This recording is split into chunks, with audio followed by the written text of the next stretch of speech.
El doctor Juan Cruz Olmeda, profesor e investigador del Centro de Estudios Internacionales del Colegio de México y director de la revista Foro Internacional, analiza los nuevos escenarios que se presentan en la crisis económica, política y social en Venezuela. Venezuela ha vuelto a estar en los últimos días en el centro de la escena. El país se enfrenta a una crisis política sin precedentes en los últimos tiempos. Esto en el contexto de una situación económica y social casi apocalíptica, que se manifiesta en una inflación récord, una reducción continua de la economía, un desabasto recurrente y el deterioro sostenido de los indicadores sociales básicos. Miles de venezolanos han dejado el país en busca de mejores condiciones. Lo anterior se ha combinado y en cierta medida también ha sido motivado por la decisión de Maduro y su gobierno de fortalecer su postura autoritaria, reprimiendo los intentos de protesta y limitando el rol de la oposición. Lo último ha llevado, particularmente desde 2016, al encarcelamiento de figuras prominentes de las fuerzas políticas que se oponen al presidente, la manipulación de las elecciones y el bloqueo de canales institucionales reconocidos en la Constitución promovida por el propio Chávez.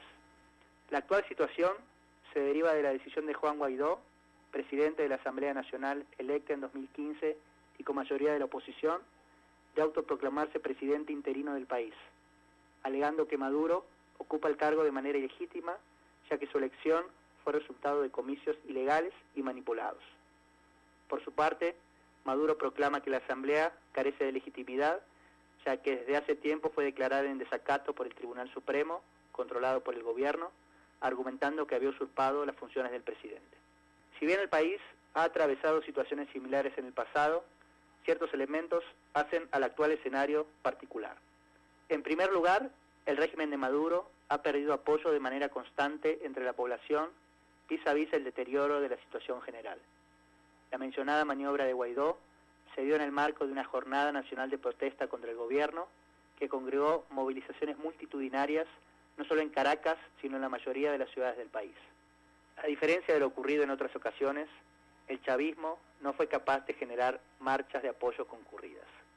Así, por ejemplo, el llamado de Diosdado Cabello, la segunda figura del régimen, a que la población se convocara en una jornada de vigilia en torno al Palacio Presidencial de Miraflores, pasó prácticamente desapercibida y la zona permaneció desierta. Las protestas contra Maduro se dieron incluso en barrios populares, considerados tradicionalmente como bastiones chavistas. En segundo lugar, a diferencia de lo que fue la norma en el pasado reciente, en el que la oposición asumió una posición reactiva, siempre un paso detrás de las decisiones del gobierno y en el marco de constantes divisiones a su interior, en este caso decidió tomar la iniciativa y promover una acción que tomó por sorpresa a Maduro. Esto no supone que este curso resulte en definitiva exitoso, pero sin duda planteó un golpe de efecto que cambió el tablero político. En tercer lugar, la situación se da en un contexto en el cual la postura internacional frente al régimen chavista ha cambiado respecto de la norma hace una década.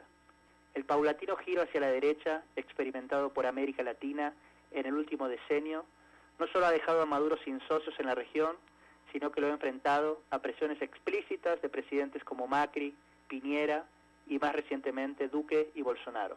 El llamado Grupo de Lima, que nuclea a dichos mandatarios, viene desde hace tiempo reclamando a Maduro la convocatoria de nuevas elecciones. La mayoría de los presidentes que la componen fueron además los primeros en reconocer a Guaidó como presidente legítimo del país, luego de su autoproclamación.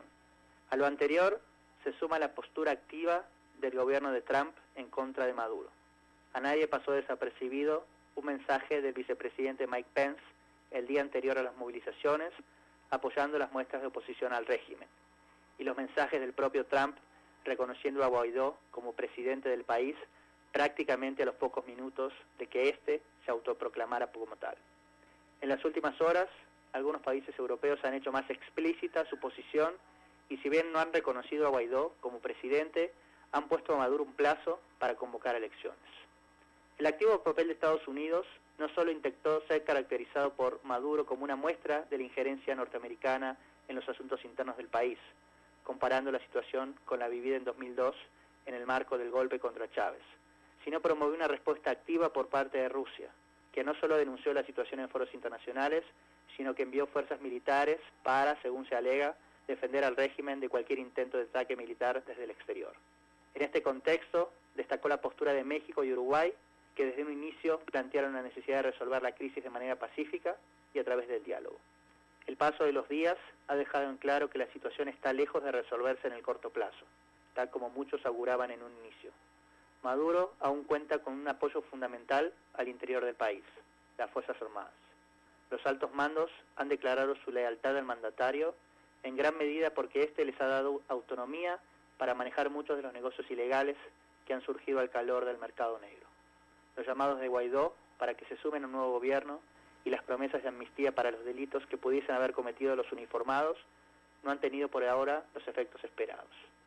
Por otro lado, el rol activo que Rusia ha asumido en los últimos días en defensa de Maduro parece reavivar escenarios típicos de la Guerra Fría, en los que las superpotencias prefieren mantener el statu quo y evitar enfrentamientos directos. El camino del diálogo debe ser sin duda el que habrá que priorizar, aunque será necesario tomar los recaudos para comprometer a las partes a cumplir con los acuerdos y evitar que, como ha sido el caso con Maduro en el pasado, lo utilicen solo como una forma de ganar tiempo. Para Radio Educación, Juan Cruz Olmeda, profesor investigador del Centro de Estudios Internacionales del Colegio de México.